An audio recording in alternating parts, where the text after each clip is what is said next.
Welcome. This video is on material science, and in material science, we will see defects in solid. A pure metal is never 100% pure, it always contains some impurities. एक pure metal जो हम कहते हैं कि ये 100% pure है, but वो कभी भी 100% प्योर नहीं होता है। कोई भी मेटल उसमें वो 99.999% प्योर होता है, बट 0.0001% इम्प्योर होता है, उसमें इम्प्योरिटीज़ होते हैं। तो अब आपकी मन में ये क्वेश्चन आ रहा होगा कि अगर 0.0001% इम्प्योरिटीज़ है तो उससे क्या फ़र्क पड़ जाएगा, हमें ये डिफेक्ट्स को जानने की ज़रूरत क्या है। Why there is a need to study about defects in solid? Why it is important? ये important क्यों है? क्योंकि ये इम्पॉर्टेंट इसलिए है क्योंकि हमें इससे मदद मिलती है अपनी क्रिस्टल के प्रॉपर्टीज़ को जानने में। ये जो 0.0001% इम्प्योरिटीज़ है, ये भी काफ़ी बड़ा चेंज ला सकती है क्रिस्टल के प्रॉपर्टीज़ में। जो स्ट्रक्चर इनसेंसिटिव प्रॉपर्टीज़ होते हैं मटेरियल्स के, जैसे कि stiffness, density and electrical conductivity, are not affected by the presence of defects और इम्परफेक्शंस इन क्रिस्टल्स। तो ये सारी जो स्ट्रक्चर इनसेंसिटिव प्रॉपर्टीज़ है मटेरियल्स की, इन्हें इन इम्प्योरिटीज़ की वजह से कोई भी असर नहीं होता है, इफेक्ट नहीं होता है। बट जो स्ट्रक्चर सेंसिटिव प्रॉपर्टीज़ है, जैसे कि mechanical strength, ductility, crystal growth, dielectric strength, conduction in semiconductors, ये सारी चीज़ों को छोटी छोटी चेंजेस भी होती है ना, उससे भी ये काफ़ी इफ़ेक्ट हो जाते हैं, इनमें काफ़ी इफ़ेक्ट आता है। तो इसी के लिए हमें ये सारी डिफेक्ट्स को जानना ज़रूरी है। हाँ, वो बहुत ही स्मॉल अमाउंट में चेंजेस होती है जो देखने में तो नज़र भी नहीं आएंगी, बट ये इनकी प्रॉपर्टीज़ में काफ़ी बड़ा बदलाव लाते हैं। तो इसलिए हम ये डिफेक्ट्स को जानते हैं, ताकि जब भी कल को हम कुछ डिज़ाइन करें तो हमें ये पता हो कि कौन सा मटेरियल में कौन से प्रॉपर्टीज़ होते हैं, और इनमें अगर हम कौन से प्रोसेस यूज़ करेंगे तो जिसकी वजह से इसमें डिफेक्ट्स आ जाए तो इसके कैरेक्टरिस्टिक्स चेंज हो जाए। तो ये सारी चीज़ें जानना ज़रूरी है। डिफेक्ट्स जनरली 3 टाइप्स के होते हैं: point defect, line defect, surface defects. तो लेट्स सी पॉइंट डिफेक्ट्स क्या है। Point defects are where an atom is missing or in an irregular place in the lattice. Lattice means a framework of a structure of crystal. जब भी कोई atom अपनी जगह से missing हो या कोई दूसरी जगह पे हो, अपनी जगह को छोड़ के एक लैटिस स्ट्रक्चर में, तो वो होता है पॉइंट डिफेक्ट। लैटिस स्ट्रक्चर क्या है? एक आउटलुक है क्रिस्टल स्ट्रक्चर का। जैसे कि एक क्रिस्टल होता है, उसका फ्रेमवर्क है, आउटलुक। वो जब उस लैटिस स्ट्रक्चर में अगर कोई एटम अपनी जगह से मिसिंग हो या अपनी जगह को छोड़ के कोई और जगह पे हो, तो उन डिफेक्ट्स को हम कहते हैं point defects. Point defects takes place due to imperfect packing of atoms during crystallization. जब क्रिस्टलाइजेशन प्रोसेस होता है, उस वक्त एटम्स का इम्परफेक्ट पैकिंग के वजह से ये पॉइंट डिफेक्ट्स आ सकती है।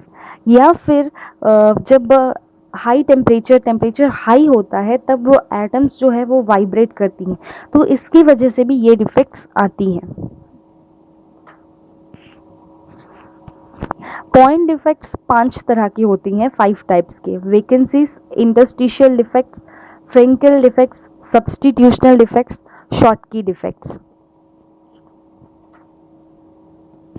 तो सबसे पहला वेकेंसीज क्या है? वैकेंसी डिफेक्ट क्या है? Whenever one or more atoms are missing from their normally occupied positions, the defect caused is known as vacancy. जब भी वैकेंसी कैसे होता है? जब भी अपनी जगह पे अगर कोई एटम ना हो तो वो जगह खाली हो जाता है, वॉइड हो जाता है, तो उसे कहते हैं वैकेंसी। तो जनरली अगर एक एटम अपनी जगह पे नहीं है तो वो क्या करेगा? वैकेंसी फॉर्म करेगा, तो वही है वैकेंसी डिफेक्ट। ये मेटल्स और आयनिक क्रिस्टल्स दोनों में हो सकते हैं। इस पिक्चर में जो आप देख रहे हैं ये पहला पिक्चर है। इसमें जो ये रेड कलर का क्रॉस मार्क लगा हुआ है, यहाँ पे एटम्स जो है अपनी जगह से मिसिंग है, यहाँ पे एटम्स नहीं है, जिसकी वजह से खाली जगह फॉर्म हो गया, गैपिंग आ गया, वॉइड आ गया है, वेकेंसी फॉर्म हो गया है। इसीलिए ये जो है इसे कहते हैं वेकेंसी डिफेक्ट। और अगर आयनिक क्रिस्टल्स में देखें तो ये पॉजिटिव आयन है बड़ा वाला, एंड ये छोटा वाला नेगेटिव आयन है। यहाँ पे अगर देखें तो आप ये जो ए लिखा हुआ है यहाँ पे और ये बी, ये दोनों जगह खाली है। यहाँ पे से एक पॉजिटिव आयन गायब है और यहाँ पे से एक नेगेटिव आयन गायब है।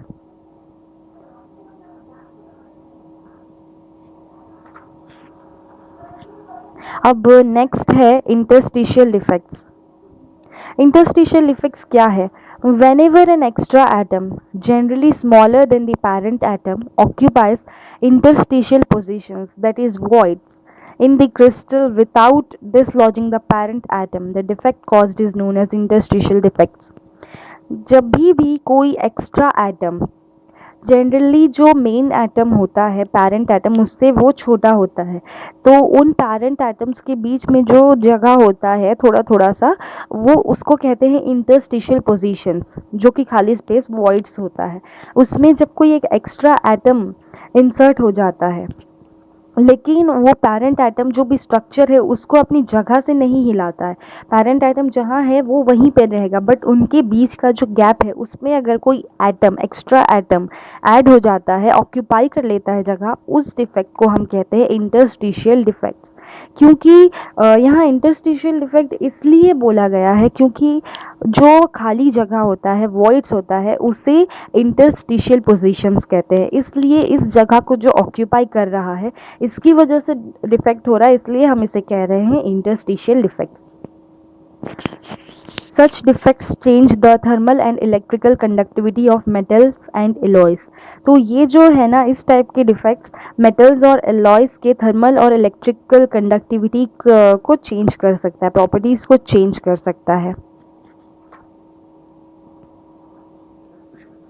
ये है पेरेंट एटम्स, ये जो बड़ा सा एटम है ये है पेरेंट एटम्स, और इनके बीच में ये जो सारी गैप्स है, इसके बीच में एक छोटा सा एटम घुस गया है, इंटरस्टिशियल एटम। ये जो खाली जगह है इसे कहते हैं इंटरस्टिशियल पोजीशंस या वॉइड्स। तो इन वॉइड्स में अब पेरेंट एटम अपनी जगह पे है, वो हिला नहीं है, बट यहाँ के बीच में इंटरस्टिशियल पोजीशंस पे एक इंटरस्टिशियल एटम, फॉरेन एटम जगह को ऑक्यूपाई कर लिया है। तो इस तरह के डिफेक्ट्स को हम कहते हैं इंटरस्टिशियल डिफेक्ट्स। और अगला है हमारा फ्रैंकल डिफेक्ट। ये क्या होता है, जो हमने पहले पढ़ा था वैकेंसी और इंटरस्टिशियल डिफेक्ट का, ये कॉम्बिनेशन है। क्योंकि अगर एक एटम अपनी जगह पे नहीं है तो उसकी वजह से जनरली वैकेंसी तो आएंगी ही, और उन वैकेंसी को हम इंटरस्टिशियल पोजीशंस कहते हैं। तो उन वैकेंसी को अगर कोई अदर एटम्स जो है वो ऑक्यूपाई कर ले तो उसे कहते हैं हम फ्रैंकल डिफेक्ट। जब भी अगर एक एटम अपनी जगह से मिसिंग है तो वो क्या करेगा, अदर जगह पे जाके, कहीं और पे जाके इंटरस्टिशियल पोजीशन में जाके ऑक्यूपाई कर लेगा जगह को। तो इस टाइप के डिफेक्ट को हम कहते हैं फ्रैंकल डिफेक्ट। ये कॉम्बिनेशन है वैकेंसी और इंटरस्टिशियल डिफेक्ट का। यहाँ पे वैकेंसी भी फॉर्म हो रहा है और एटम जो है वो इंटरस्टिशियल पोजीशंस को ऑक्यूपाई भी कर रहा है। सो इसी के लिए ये कॉम्बिनेशन है वैकेंसी और इंटरस्टिशियल डिफेक्ट का। Frenkel defects increases with the increase in temperature. जैसे जैसे टेम्परेचर बढ़ते जाएगा, यहाँ पे एटम्स में, यहाँ पे जो क्रिस्टल है उस पे फ्रैंकल डिफेक्ट्स बढ़ते जाएगा। इस पिक्चर में आपको दिख रहा होगा ये बड़ा सा एटम है, ये छोटा सा एटम, ये पॉजिटिव ये नेगेटिव, और यहाँ पे ये जो रेड कलर का क्रॉस मार्क है यहाँ से एटम मिसिंग है, और इस यहाँ पे जाके ये जो वॉइड्स है यहाँ पे जाके ये यहाँ का मिसिंग आइटम यहाँ पे जाके जगह को ऑक्यूपाई कर लिया है। तो इस तरह यहाँ पे वैकेंसी भी फॉर्म हुआ है और इंटरस्टिशियल डिफेक्ट भी फॉर्म हुआ है। सो इसलिए ये कॉम्बिनेशन है दोनों का, तो इसे हम कहते हैं Frenkel defect. Next is substitutional defects.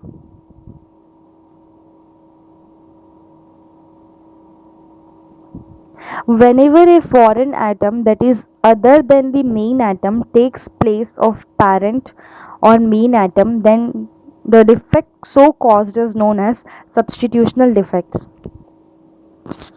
These foreign atoms can be larger or smaller than the replaced atom. Sometimes such atoms can be impurities or alloying additions. For example, in brass, zinc is a substitutional atom in copper lattice. Substitutional defect क्या है? जब भी foreign atom मतलब वो original या main atom को छोड़ के कोई अदर एटम जो है वो मेन एटम का जगह ले ले, उससे सब्सटीट्यूट कर दे, तो वो होता है सब्सटीट्यूशनल डिफेक्ट। जब भी कोई फॉरेन एटम जो मेन एटम नहीं है, बाहर से आया हुआ एटम जो मेन एटम है पेरेंट एटम का जगह ले ले, उससे सब्सटीट्यूट कर दे, रिप्लेस कर दे, तो उस तरह के डिफेक्ट्स को हम कहते हैं सब्सटीट्यूशनल डिफेक्ट्स।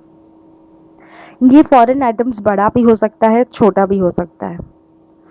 कभी कभी हम ये इम्प्योरिटीज़ ऐड भी करते हैं, कुछ एडिशनल कैरेक्टरिस्टिक्स हमें अगर ज़रूरत हो क्रिस्टल में या मेटल में, तो हम इस तरह के एटम्स को ऐड करके हम उसका कैरेक्टरिस्टिक्स चेंज करते हैं।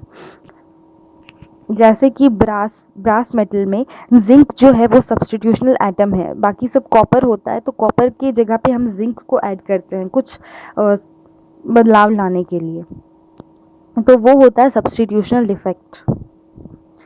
जो यहाँ पे गैप्स है, ये जो एटम्स है, ये एटम के बीच में एक दूसरा एटम है जो कि ओरिजिनल मेन एटम है नहीं, बट ये फॉरेन एटम है और ये छोटा है, इन पेरेंट एटम से ये छोटा है, तो इसे कहते हैं सब्सटीट्यूशनल एटम, क्योंकि ये जो है ये पेरेंट एटम को सब्सटीट्यूट कर रहा है, रिप्लेस करके उसकी जगह पे आ गया है।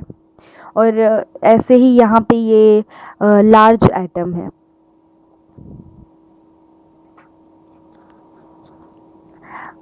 Last is Schottky defect. When a pair of positive and negative ions is missing from a crystal, the defect caused is known as Schottky defect. जब भी एक क्रिस्टल में एक पेयर में पॉजिटिव और नेगेटिव आयन मिसिंग हो, अपनी जगह पे ना हो, तो उस टाइप के डिफेक्ट को हम कहते हैं शॉटकी डिफेक्ट। इस एग्जाम्पल में, इस पिक्चर पे आप देख सकते हैं कि यहाँ पे ये पॉजिटिव आयन है और ये नेगेटिव आयन है, तो यहाँ पे ये रेड क्रॉस जो है, यहाँ से एक पॉजिटिव आयन मिसिंग है और यहाँ से एक नेगेटिव आयन मिसिंग है, तो ये पेयर में मिसिंग है। तो इस तरह के डिफेक्ट को हम कहते हैं शॉटकी डिफेक्ट। ये बहुत इम्पॉर्टेंट चैप्टर है और ये बहुत इजी भी है, आराम से आप इसे समझ के लिख सकते हैं, तो इससे बिल्कुल भी मिस ना करें।